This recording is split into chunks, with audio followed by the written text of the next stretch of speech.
हाँ जी, नमस्कार साथियों। तो जैसा कि आप समझ पा रहे हैं कि हम अभी जो है पेपर फोर्थ को लेकर के जो इस बार आर एस 2024 में मेंस की जो कॉपियाँ अभी जस्ट रिसेंटली लॉन्च हुई है या अवेलेबल करवाई गई है आरटीआई के माध्यम से, उनको हम एक्सप्लेन कर रहे हैं और उसमें मेरी जो कॉपी है फोर्थ पेपर की वो मैं आपके सामने लेकर आया हूँ। इसमें 200 में से 71.5 मार्क्स दिए हैं टोटल। फोर्थ पेपर है R S means fourth paper हमें पता है हिंदी और इंग्लिश को कवर करता है। पहला पोर्शन हिंदी में जो 50 नंबर का है जिसमें आप देखते हो कि उस समय पर्यायवाची संधि विच्छेद उपसर्ग प्रत्यय और आपके मुहावरे वगैरह आते थे। उसमें 50 में से 23.5 नंबर है। और जो नेक्स्ट 50 नंबर का पोर्शन है जिसमें आपको एक तो प्रेसी राइटिंग मतलब संक्षिप्तीकरण, एक पल्लवन, दो लेटर और हिंदी टू इंग्लिश ट्रांसलेशन देखने को मिलता था, उसमें 50 में से 14.5 मार्क्स है। फिर 20 नंबर का निबंध है, उसमें से 7 नंबर दिए हैं। पिछली बार आपको पता है कि मेरे 9.5 नंबर थे निबंध में 20 में से। बाकी इंग्लिश शुरू करते हैं। अगर हम इंग्लिश में यहाँ से तो इसमें इंग्लिश के अंदर मेरे 10 में से जो पहला पोर्शन है ग्रामर का, उसमें 10 में से 2 नंबर है। उसके बाद में बाकी जो भी ग्रामर के पोर्शन है उसमें नंबर यहाँ देख सकते हो आप। फिर उसके बाद में 10 नंबर का एक आता है पैसेज, 10 नंबर का एक आता है आपका प्रेसी राइटिंग और 10 नंबर का ट्रांसलेशन, उसमें अलग अलग नंबर दिए हुए हैं। और लास्ट में जो 30 नंबर के तीन मतलब एलोब्रेशन आपका, उसके अलावा एक आएगा आपका पैराग्राफ और एक लेटर राइटिंग, उसमें 30 में से टोटल 10 नंबर दिए गए। इस तरह टोटल 71.5 मार्क्स इसके अंदर दिए हुए हैं।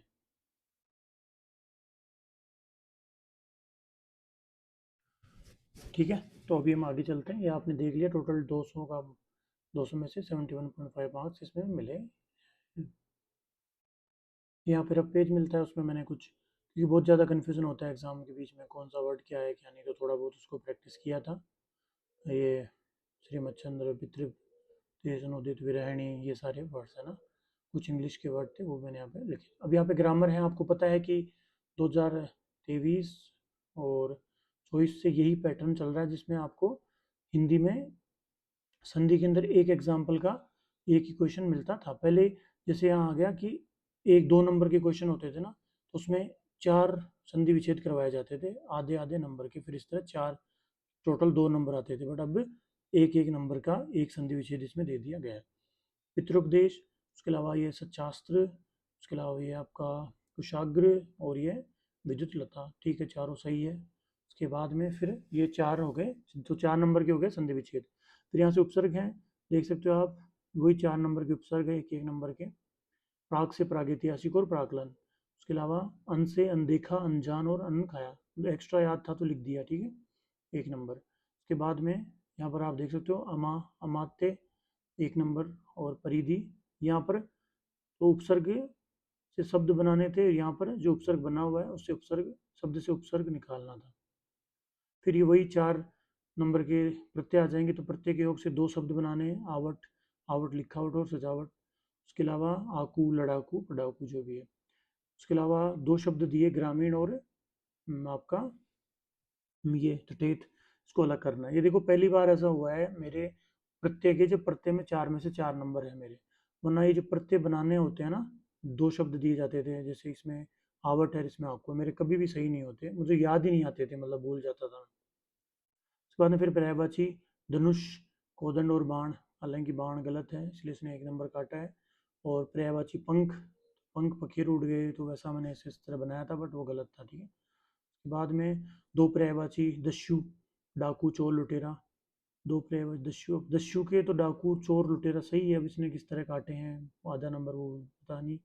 कान का कर्ण और श्रवणेन्द्रिय सही है पूरा। विलोम शब्द वृषण का रुक्ष और आपका व्यास का समास, ये इस तरीके से दोनों सही है। फिर आता है उसके बाद में स्थूल, काफ़ी कन्फ्यूजन वहाँ कौन सा आएगा, फिर लास्ट में ये सूक्ष्म लिखा है काट के, एक नंबर सही है इसका। उसके बाद में फिर आता है विलोम शब्द ही आ रहे हैं ये भी। विलोम में निवृत्ति का विलोम प्रवृत्ति आ जाएगा। और उसके बाद में अंतर स्पष्ट करने थे, नियत और नियति। अभी ये गलत कर दिया, नियत और नियति ठीक है। शब्द युग्म, इसमें मित और मीत ये भी गलत कर दिया, दोनों गलत माने हैं। इसके अलावा तड़ाक और तड़ाक ये ऊपर नीचे हो गया, कन्फ्यूजन था बहुत ज़्यादा। और ये चारों ही गलत हो गए, मतलब घी और घी, घृत और घृणा, मतलब एक गलत होने से लग रहा है दूसरा भी गलत माना गया है। वन वर्ड हमेशा ही मेरे गलत ही होते हैं, मुझे पता है। जो तर्क के आधार पर ठीक बैठे तार्किक गलत है। रिपु का नाश करने वाला रिपु दमन, पता नहीं ये भी किस तरीके से। और पूर्व दिशा की ओर प्रातःकालीन लाली लालिमा, ये भी गलत माना है। एक सही किया है, हाथ के अंगूठे के पास वाली उंगली तर्जनी। इसको भी मैंने इतना कन्फ्यूजन हुआ, मैं एक ऐसे पूरा हाथ बनाया, फिर उसको याद करने की कोशिश करी कि कौन सा सही आएगा, ऐसे अनामिका वनामिका कनिष्ठा ऐसे बहुत ज़्यादा। फिर लास्ट में जाके थोड़ा सा इस तरह बनाया। तदुपरांत वी राइट को रॉन्ग, रॉन्ग को राइट करना था, ये सही है। इसी तरह शब्द का शुद्ध रूप विरहणी, विरहणी, अब ये भी मैंने, मेरे हिसाब से तो ये नहीं आना चाहिए था, अब ये गलत क्यों किया है पता नहीं। अधिशासी हमने तो यही पढ़ा है, बड़े ऊ की मात्रा आ जाए, ई की मात्रा आएगी, ठीक है कोई बात नहीं, गलत किया। अनुदित ठीक है, छोटे की मात्रा आएगी। इसमें बहुत कन्फ्यूजन हुआ देखो कि भाई बड़ा हुआ आएगा, ये दिख रहा है कि बड़ा हुआ आएगा छोटा हुआ आएगा, फिर लास्ट में फाइनल किया। सब लोग अपनी राय दें, तो सब लोग अपनी अपनी राय दें, ये ठीक है। वह मुझसे क्रुद्ध है, तो वह मुझसे क्रोधित है, ये भी इसने गलत कर दिया, पता नहीं क्यों गलत किया होगा। के बाद में उसे व्यर्थ सहायता देने से कोई लाभ नहीं, उसे सहायता देने से कोई लाभ नहीं, व्यर्थ भी सहायता भी, ठीक है गलत है। कुत्ता भिखारी का काला व भयानक शरीर देख कर भौंकने लगा, ठीक है मुझे नहीं आया, मैंने नहीं करा इसे। अब यहाँ पे आ जाएंगे आपके मुहावरे। गांठ में बांधना, गांधी जी ने गांधी जी ने माता पुतलीबाई की सारी सीखें गांठ में बांध ली और कभी मांसाहार नहीं किया, गलत करा इसने। सातवें आसमान पर चढ़ाना, वह अपना काम निकलवाने हेतु तुम्हारी झूठी तारीफ करके तुम्हें सातवें आसमान पर चढ़ा रहा है, आधा नंबर दिया है, पता नहीं आधा गाय का काठा है। खूटे के बल कूदना, उसके पिताजी एमएलए हैं क्योंकि इसलिए वो इतना जोर दिखा रहा है, आखिर खूटे के बल तो कोई भी कूद सकता है, गलत कर दिया। कौन सी बात बुरी लग गई इसे। जाता है बन का कुआं खोदना, तुम्हारे तुम्हें इतना होशियार होकर भी तुम्हें कोई नहीं जानता, आखिर क्यों बन का कुआं बनने फिर रहे हो, मतलब ठीक है गलत है, उस समय समझ में भी नहीं आया कि इसमें करना क्या था। मेंढकी को जुकाम होना, गरीब को कोई भी समस्या हो जाए वो मेंढकी को जुकाम समान ही है, ठीक है मैंने भी पता नहीं कैसे इसको किया हो, क्या इसमें गलत है ये। सावन हरे न भादो सूखे, इतनी संपन्नता में जीने वालों को आखिर निर्धन की व्यथा कैसे समझ आएगी, आखिर अमीरी में तो सावन हरे न भादो सूखा, ये भी गलत है। गुड़ खाए गुलगुले से परहेज, इतना बनो मत, तुम खुद सबके सामने रिश्वत लेते हो और अब दूरी बना रहे हो, आखिर गुड़ खाए गुलगुले से परहेज, ये भी गलत, मतलब देखो सारे गलत ही गलत करे हैं इसने। मुहावरों में सिर्फ एक में 0.5 मार्क्स है, बाकी मुहावरे लोकोक्तियाँ दोनों ही गलत है, ये भी देखो गलत है लास्ट की। छूटा बाज ने आवे हाथ, स्वतंत्रता संग्राम में क्रांतिकारियों के भाग जाने पर रेजिडेंट ने कहा कि छूटा बाज न आए हाथ, गलत कर दिया। बारात पीछे पत्तल भारी, और भौर न छोड़े केतली, तीखे कंकट जाए जान, मतलब कितनी ही मुसीबत आ जाए अपना न हौसला व प्रयास मत खोना, आखिर भौर न छोड़े केतली, तीखे कंटक जान, पता नहीं क्या था ये भी, ठीक है। यहाँ से फिर पारिभाषिक शब्दावली में ठीक है। ये पेरोल वेतनमान गलत कर दिया, डिकोड गलत है, और टेम्पटेशन मैंने लिखा नहीं, तो इस तरीके से आप देख सकते हो कि ग्रामर में हमने देखा अभी लास्ट में 50 में से 23.5 मार्क्स है, काफ़ी गलत करे हैं, काफ़ी गलत हुए हैं, काफ़ी मैंने छोड़े भी है, बट फिर भी ठीक है, 23.5 मार्क्स में है। यहाँ से जो सबसे मेन इंपॉर्टेंट चीज़ है वो यहाँ से शुरू होती है, जो मैं कहता भी हूँ कि जो आपका कॉम्प्रिहेंशन वाला पोर्शन है उस पर ज़्यादा ध्यान देना, क्योंकि कॉम्प्रिहेंशन ऐसा है जो आपका खुद का लिखा हुआ होता है, मतलब जिसमें आपकी खुद की क्रिएटिविटी होती है और वो कभी व्यर्थ नहीं जाती। वोकेबलरी और ग्रामर चाहे हिंदी में हो चाहे इंग्लिश में हो, कई बार याद नहीं आए तो खाली छूट जाता है, मगर ये जो पोर्शन है वो कभी भी खाली नहीं छूटता। ये है आपकी प्रेसी, इसको प्रेसी करना है, ये यूनिट 1 है। यूनिट 1 जो है आपका 50 नंबर का, इसमें 5 जो है 10-10 नंबर के क्वेश्चन होंगे। तो इसको शुरू करते हैं। निम्नलिखित अवतरण का उचित शीर्षक देते हुए लगभग 1/3 शब्दों में इसको संक्षिप्त में करना है। यहाँ पर दिया हुआ है कि 2 नंबर के तो आपको शीर्षक के नंबर मिलेंगे और 8 नंबर का आपको इसको प्रेसिस की बनानी है। मनोविकार 2 प्रकार के होते हैं, प्रेष्य और अप्रेष्य। प्रेष्य मनोविकार वे हैं जो किसी के प्रति उत्पन्न होकर उसके हृदय में भी पहले के प्रति उत्पन्न हो सकते हैं, जैसे क्रोध, घृणा, प्रेम आदि। हम जिस पर क्रोध करेंगे वह हम पर भी क्रोध कर सकता है, जिससे हम प्रेम करेंगे वह हमारे प्रेम को देखकर हमसे भी प्रेम कर सकता है। जबकि अप्रेष्य मनोविकार जिसके प्रति उत्पन्न होते हैं उसके हृदय में सदा दूसरे भावों की सृष्टि करेंगे, जैसे भय, ईर्ष्या आदि। जिससे हम भय मानेंगे उसमें हमारे भय के प्रभाव से वह नहीं पैदा होगा। जिस पर हम दया करेंगे वह हमारी दया के कारण हम पर दया नहीं करेगा बल्कि श्रद्धा करेगा। जिसमें हम ईर्ष्या करेंगे वह हमारी ईर्ष्या को देख हमसे ईर्ष्या नहीं करेगा बल्कि घृणा करेगा। प्रेष्य मनोवेग सजातीय मनोविकार को पाकर बहुत जल्दी बढ़ते हैं, अतः इन मनोवेगों में बहुत सावधान रहना चाहिए। अप्रेष्य मनोवेगों का विजातीय मनोवेगों से संयोग होता है जिससे उनकी वृद्धि नहीं हो सकती। मनोविकारों को उत्पन्न होने देने व न उत्पन्न होने की इच्छा को मनोविकारों से स्वतंत्रता समझना चाहिए। काफ़ी हैवी लाइंस होती हैं, जनरली समझ में नहीं आता, 2-3 बार आपको रीडिंग लगानी होगी। ये 2 मेन इसकी हेडिंग्स है, प्रेष्य और अप्रेष्य, उसको हमें अलग करना है। फिर इसमें अलग-अलग पॉइंट्स दिए हुए हैं कि कौन सा पॉइंट किस में जाएगा, कौन सा किस में। मुझे जो समझ में आया मैंने इस तरह किया। शीर्षक था मनोविज्ञानों के 2 जो टाइप्स दिए हैं, प्रेष्य और अप्रेष्य। ठीक है, इसने 2 में से 1 नंबर दे दिया। मनोविकार अपनी प्रकृति अनुसार दूसरे मनोविकारों से प्रतिक्रिया व अनुक्रिया करते हैं। प्रेष्य मनोविकार जहाँ सजातीय विकार पाकर अधिक प्रभावी होते हैं और आपस में तथा वापसी में समान विकार प्राप्त होंगे, वहीं अप्रेष्य विकार अधिक विकृत होकर या विकृत होंगे। जैसे ईर्ष्या करने पर प्रत्युत्तर में घृणा मिलेगी, अतः मनोविकारों को संतुलित करना आवश्यक है। बाकी 8 में से साढ़े मतलब 1.5 नंबर इसने दिए हैं। ये एक नया पॉइंट होता है, मैं जनरली अपनी आंसर्स में लिखता हूँ कि शब्द सीमा लगभग इसमें 170-175 वर्ड्स थे, उसका मैंने 1/3 लगभग 55-58 इसमें मैंने करे।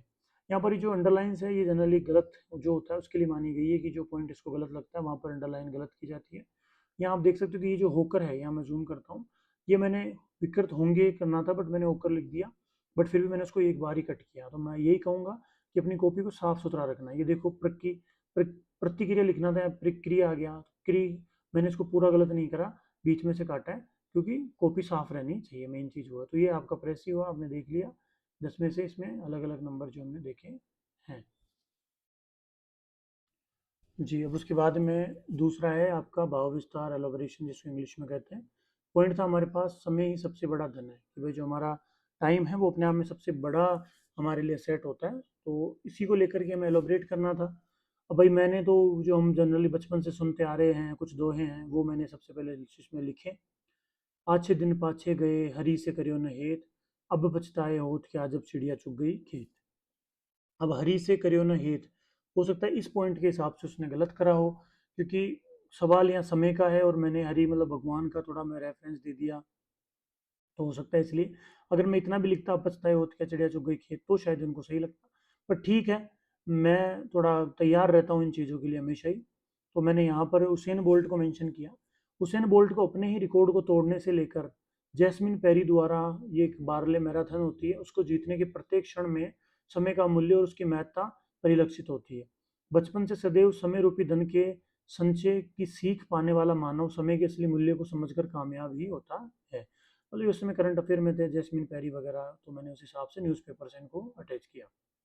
स्वतंत्रता संग्राम को सही समय पर शुरू करने का महत्व हो या फिर 1857 की क्रांति की असफलता का मुख्य कारण सही समय व समन्वय का न होना हो, ये उसी समय बनाई हुई लाइन्स है। हर परिस्थिति में समय का असली मोल समझ आता है। समय बलवान है और ये धनवान को दरिद्र और दरिद्र को धनवान बना सकता है। मतलब यहाँ तक इन्होंने 2 नंबर दिए, उसके बाद में पूरा काट दिया, पता नहीं क्या ही है। शिक्षा प्राप्त करने में, रोजगार की स्थापना, किसी कार्य को शुरू करने में, प्रकृति के संरक्षण में, जीवन शैली को सुधारने में, हर देश काल और परिस्थिति में समय का महत्व है। समय रूपी धन का संचय ही सर्वश्रेष्ठ संचय है। सही समय पर सही निर्णय और उस निर्णय का बेहतरीन अनुपालन निसंदेह अपरिहार्य है। कोविड-19 महामारी में समय की आवश्यकता के अनुसार डिजिटल क्रांति हो, भारत का वैश्विक व्यवस्था में सटीक सॉफ्ट डिप्लोमेसी सिद्धांत हो, या एलन मस्क का स्पेस एक्स व चांद व मंगल मिशन हो, प्रत्येक उदाहरण सही समय के धनरूपी श्रेष्ठता को प्रासंगिक बनाते हैं।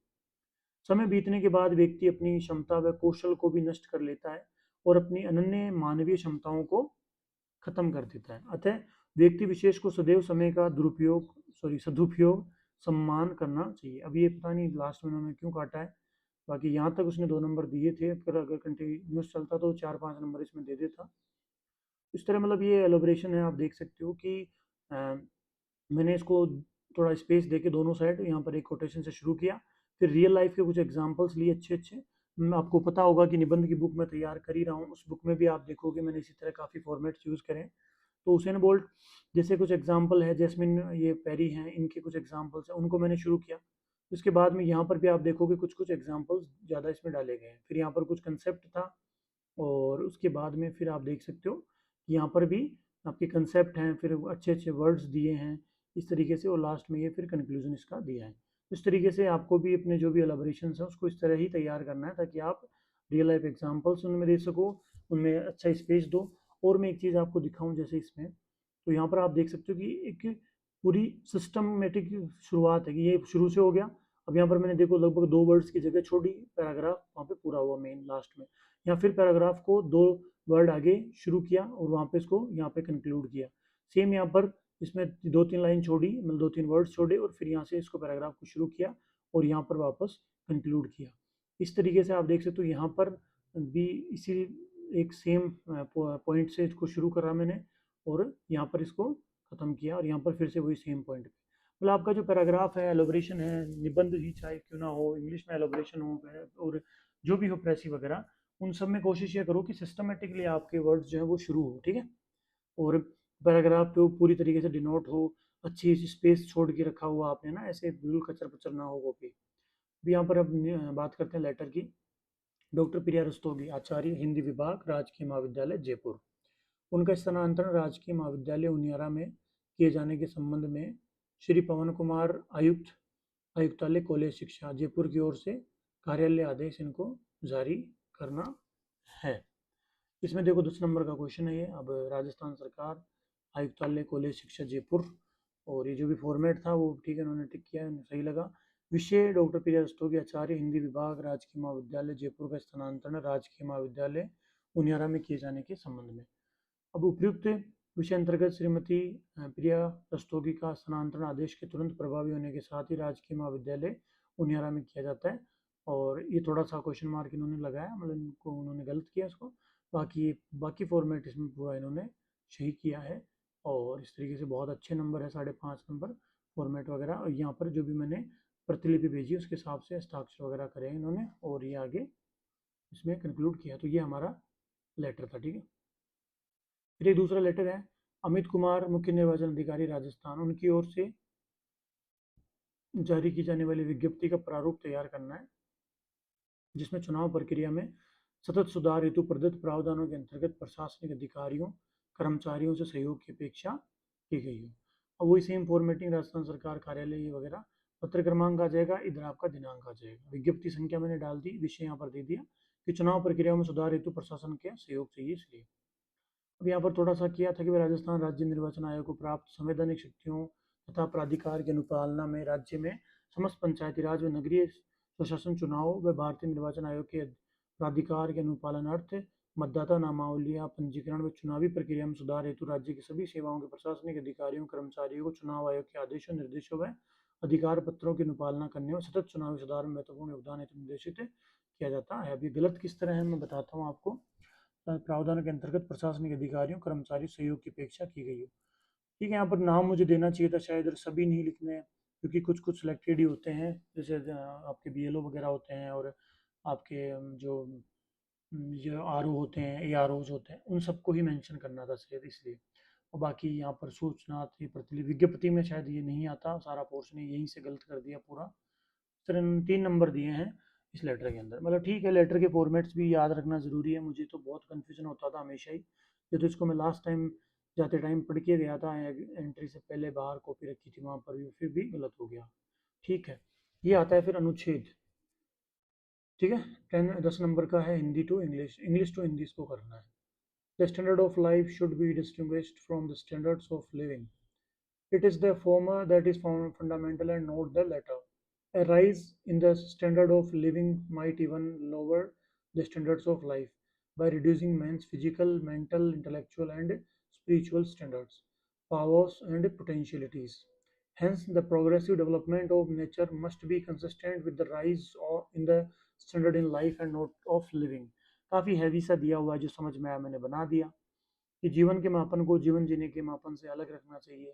ये केवल अगला मूलभूत है, न कि पिछला जीवन मापन। जीवन जीना या जीवन शैली व्यक्ति के शारीरिक, नैतिक, बौद्धिक और आध्यात्मिक मापदंडों, शक्तियों तथा क्षमताओं को जीवन मापन के मापदंड से कम कर सकती है। अतः प्रकृति का प्रगतिशील विकास अनिवार्यतः जीवन मापन में वृद्धि से संरेखित होना चाहिए, ना कि जीवन शैली से।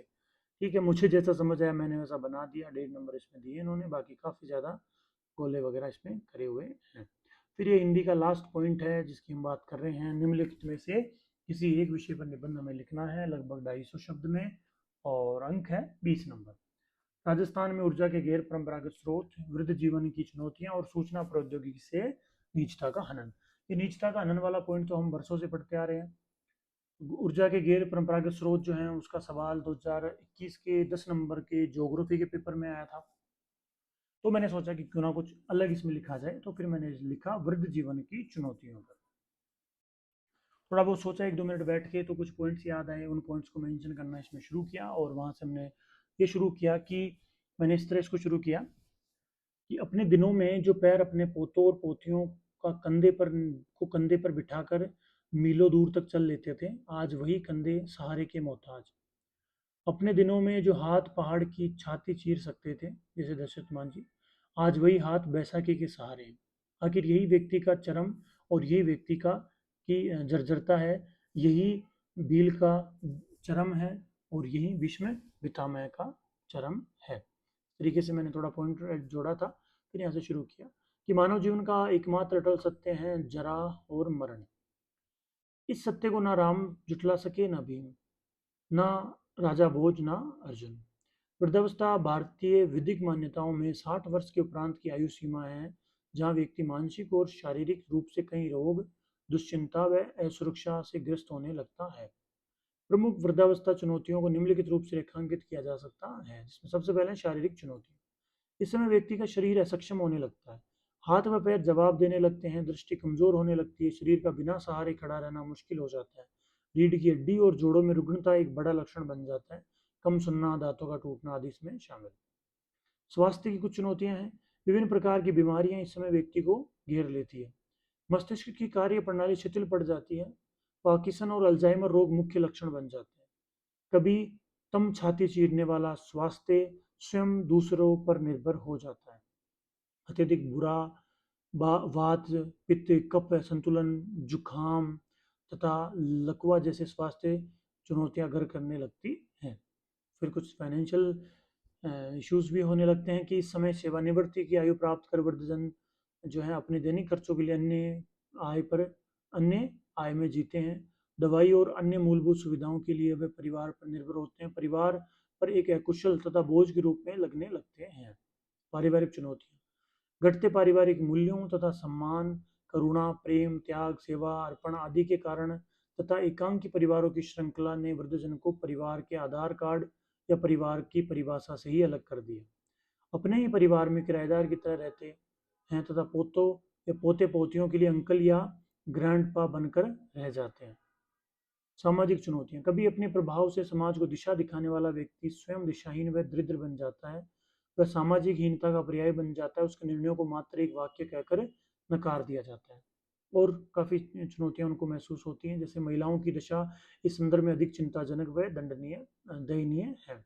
राष्ट्रीय संसाधनों पर दबाव व कार्यकुशल न होने की परिभाषा ने वृद्धजनों के उस महत्व को भुला दिया जिसने इस सदी को सबसे ज़्यादा उन्नत तथा प्रगतिशील बनाने में भी अनन्य भूमिका निभाई है। नो डाउट मैं इसमें ये मेंशन करना चाह रहा हूँ कि जिस 21वीं सदी की हम बात करते हैं, जैसे कहा जाता है कि वो भारत की सदी है, वो भारत की सदी 20वीं सदी में मजबूत बनाई गई, तब 21वीं सदी भारत की सदी होगी, और वो 20वीं सदी जिसने मजबूत करी है वो हमारे यही वृद्धजन थे।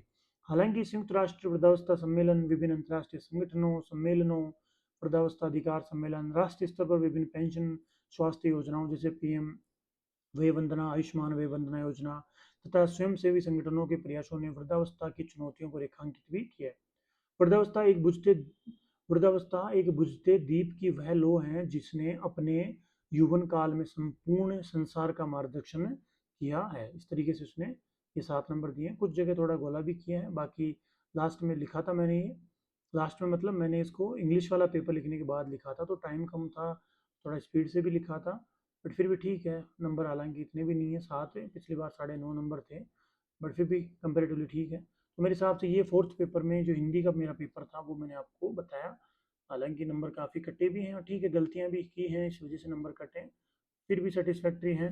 शुरुआत के जो 50 नंबर वाला पोर्शन उसमें 23.5 नंबर है, दूसरे 50 वाले पोर्शन में 14.5 और 20 नंबर के निबंध में से आपका 7। इस तरह ये हो जाते हैं आपके कितने नंबर हो गए, जोड़ो। ये हो गए आपके 7, 11, 10, 4, 4, 1, 44 और लगभग 45 के आसपास नंबर ये बन रहे हैं। इस तरीके से लगभग लगभग ये पूरा पेपर हुआ है। मतलब 80 में से 45 नंबर ठीक है, ज़्यादा बुरे नहीं है। तो इस तरीके से ये आपका, ये मैंने बताया फोर्थ पेपर को लेकर। फोर्थ पेपर में हिंदी। इंग्लिश के लिए मैं दूसरी वीडियो बनाऊंगा, तब तक आप जुड़े रहिए। धन्यवाद।